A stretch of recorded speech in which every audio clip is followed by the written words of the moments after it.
જય શ્રી કૃષ્ણ મિત્રો, સ્વાગત છે તમારું આપણી ચેનલ સત્સંગમાં।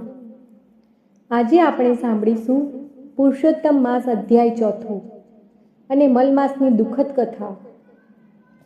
એ પહેલાં જો મિત્રો આ ચેનલમાં નવા હો તો આ ચેનલને સબસ્ક્રાઈબ કરી દેજો। બોલો પુરુષોત્તમ ભગવાન કી જય। સૂત પુરાણી શૌનકાદિ મુનિઓએ ઉદ્દેશીને બોલ્યા, ભગવાન નારાયણ નારદજીને કહે છે તેમજ શ્રી કૃષ્ણ પાંડવોને સંભળાવે છે। ત્યાર પછી મલમાસનું શું બન્યું તે હું તમારી સમક્ષ કહું છું, તે તમે સાંભળો। દુઃખ, તિરસ્કાર અને અપમાનને લીધે મલમાસનું જીવન ઝેર જેવું બની ગયું હતું। ભગવાન વિષ્ણુના ચરણ કમળનો સ્પર્શ કરી તેણે પોતાના દુઃખો કહેવા માંડ્યા।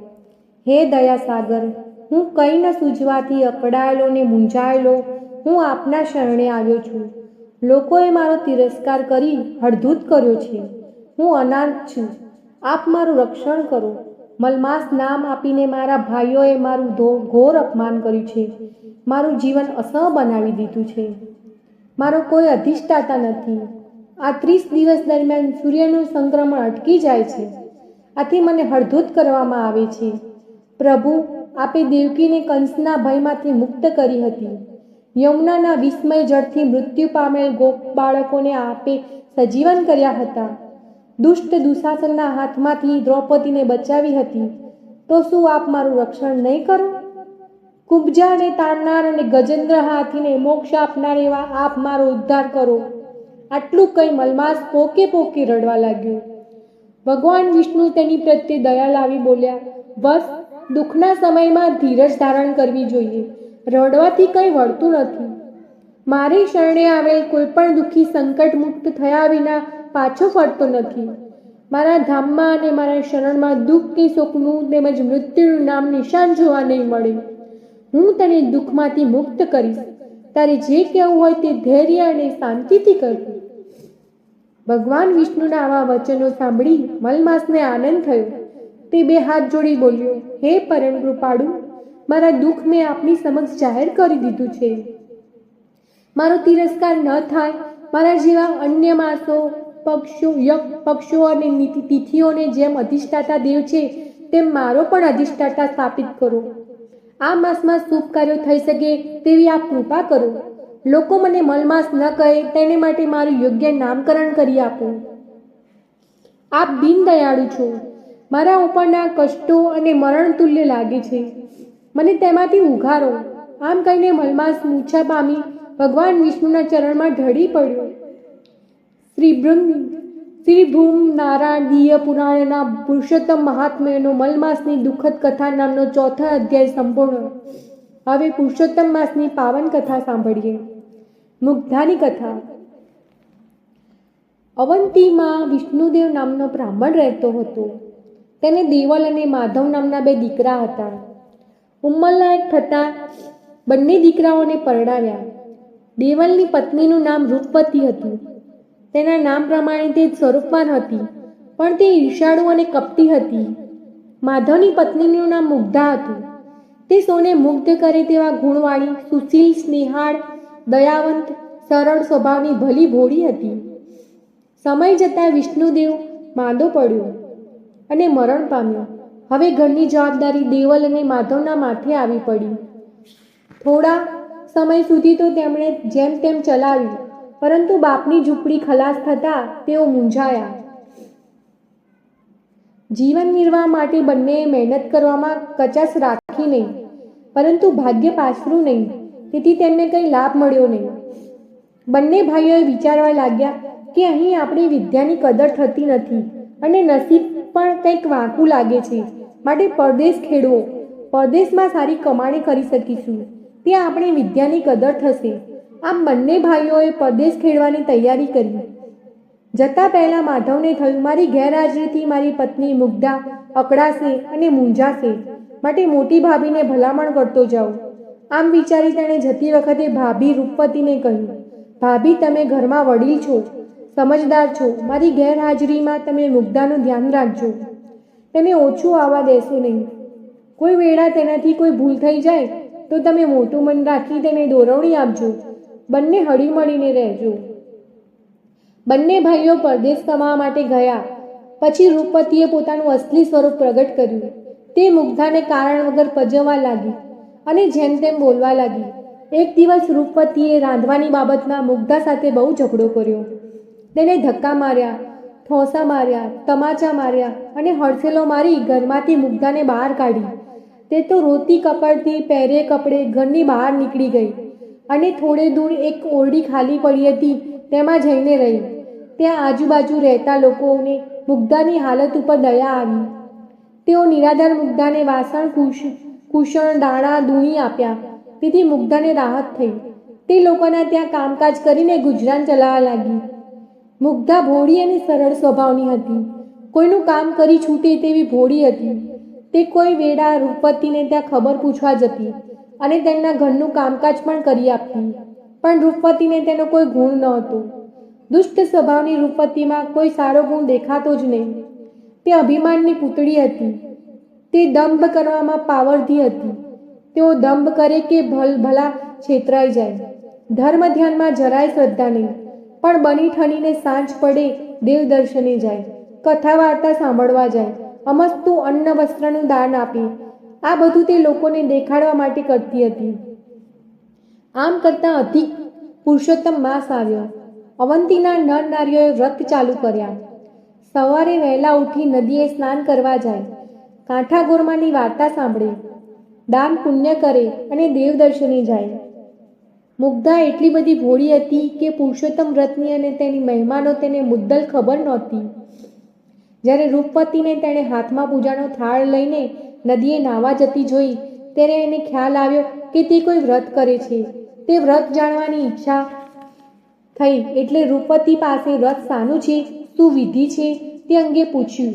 ત્યારે રૂપવતીએ શણકો કરીને તેને કંઈ પણ જવાબ આપ્યા વગર કાઢી મૂકી. આથી મુગ્ધાને ઘણું દુઃખ થયું. તે ઘર તરફ પાછી ફરી રહી હતી. ત્યાં રસ્તામાં રૂપવતીની બહેનપણી શ્યામા મળી. તેના નામ પ્રમાણે તેના ગુણ હતા. તેનું મુખ તો ભોળું હતું પણ તે મનની મહેલી હતી. કુળ કપટમાં તે રૂપવતીની 4 હાથ ચડી તેવી હતી.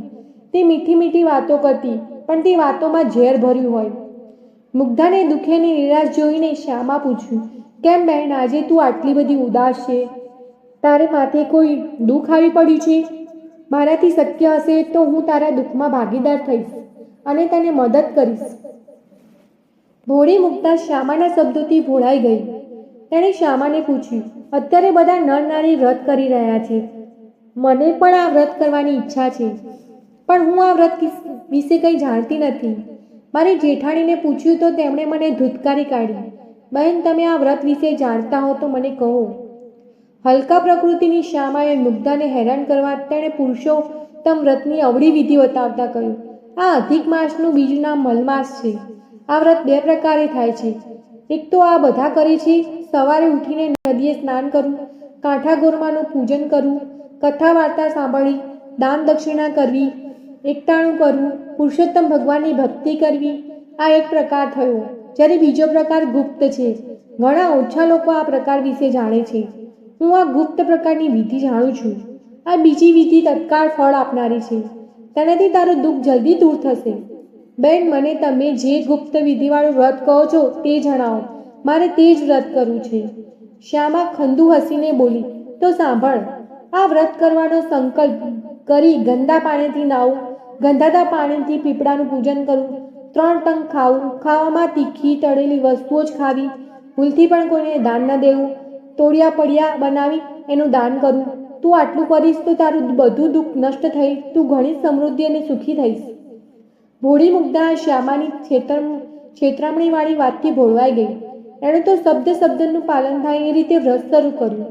તે તો રોજ સવારે ખૂબ ઠંડીમાં એકઠા થતા ગંધાતા પાણીથી નાહવા લાગી અને ગંધાતા પાણીથી પીપળાનું પૂજન કરવા લાગી ને અનિચ્છાએ પણ 3 સમય તીખી તમતમતી વસ્તુઓ ખાતી. છેલ્લા દિવસે મુગ્ધા શ્યામા પાસે જઈને કહેવા લાગી, બહેન, તમે કહેલ છે તે મુજબ મેં વ્રત કર્યું છે. હવે તો પુરુષોત્તમ ભગવાન મારા ઉપર પ્રસન્ન થશે ને? શ્યામા કહે, હા બહેન, તું જે પીપળાનું પૂજન કરતી હતી તે પીપળાને જઈને સાંજે કહેજે કે એ પીપળામાં રહેલા પુરુષોત્તમ ભગવાન મેં સાચા હૃદયથી મલમાસનું વ્રત કર્યું હોય તો મને આજ્ઞા આપો, એટલે હું તેનું ઉદ્યાપન કરું. મુગ્ધા વચમાં બોલી, પણ બહેન, ભગવાન ન આવે તો? શ્યામા કહે, એવું તો બનતું હશે. ભગવાન રાજી હોય એટલે તરત ઉદ્યાપન કરવાની આજ્ઞા કરશે. એ વેળાએ તારે હાથ જોડીને કહેવાનું કે ભગવાન કાલે મારે ત્યાં જમવા આવજો.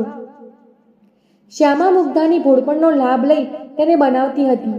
ભોળી મુગ્ધા તો ગંધાતા પાણીનો લોટ લઈને પીપળાએ ગઈ અને પાણી રેડીને પીપળાને જમવાનું આમંત્રણ આપ્યું. ભોળી મુગ્ધાના ભોળપણ પર રીઝેલા ભગવાન બોલ્યા, દીકરી, તારા ભોળપણ પર હું પ્રસન્ન છું. હું અવશ્ય તારે ઘેર જમવા આવીશ. પરંતુ કોઈ મારા માટે પૂછપરછ કરે તો તું એવું કહેજે કે પરદેશ ફરવા ગયેલ મારો ભાઈ એકાએક આવ્યો છે, તે આવનાર છે. મુગ્ધા તો આનંદમાં આવી ગઈ. તે ત્યાંથી સીધી શ્યામાને ઘેર ગઈ અને બધી વાત કરી. તો શ્યામાએ મુગ્ધાની સત્ય વાતને મસ્કરીમાં ઉડાવી દીધી અને તેની હજુ વધુ ફજેતી થાય તે દ્રષ્ટિએ કહ્યું, મુગ્ધા, તું ઉજવણું કરે, તેમાં 51 બ્રાહ્મણોને જમવા બોલાવજે. રસોઈમાં તારે બધી રસોઈ બનાવવાની, પરંતુ લાડુ તો એક મોટો બનાવવાનો. અને જ્યારે તારો ભાઈ બનીને ભગવાન આવે ત્યારે તેમને એક લાડુ આપી સૌને પીરસી દેવાનું કહેજે. ભોળી મુગ્ધાએ આ બધું સાચું માની તે 51 બ્રાહ્મણોને ત્યાં જઈ આવતીકાલે જમવાના નોતરા દઈ આવી. સમય થતાં બ્રાહ્મણો જમવા આવ્યા. મુગ્ધા પુરુષોત્તમ ભગવાનની વાટ જોતી ઊભી હતી. તે બ્રાહ્મણોને કહેવા લાગી, થોડી વારમાં મારો ભાઈ આવે છે, પછી તમને બધાને જમવા બેસાડું છું. રૂપવતી પણ 101 બ્રાહ્મણોને જમવા માટેના આમંત્રણ આપી આવી હતી. તેણે રસોઈની પૂરતી તૈયારી કરી રાખી હતી. ધીમે ધીમે તેને ત્યાં પણ બ્રાહ્મણો જમવા માટે આવવા લાગ્યા હતા. સમય જેમ જેમ વીતતો ગયો તેમ મુગ્ધાને ચિંતા થવા લાગી. તેણે મનોમન પુરુષોત્તમ ભગવાનને યાદ કર્યા. એવામાં ત્યાં આગળ એક તેજસ્વી જુવાન આવ્યો અને બોલ્યો, અહીં મુગ્ધાબેન રહે છે? મુગ્ધા તો હર્ષના આંસુ વહાવતી દોડી આવી. ભાઈનો હાથ પકડી લીધો. ભગવાન મંદ મંદ હસવા લાગ્યા. મુગ્ધા બોલી, મારા ભાઈ, આજે ઘણા દાડે બહેનને ત્યાં ભૂલો પડ્યો. આવો, ઘરમાં બેસો, હજુ તો ભૂદેવોને જમાડવાના છે.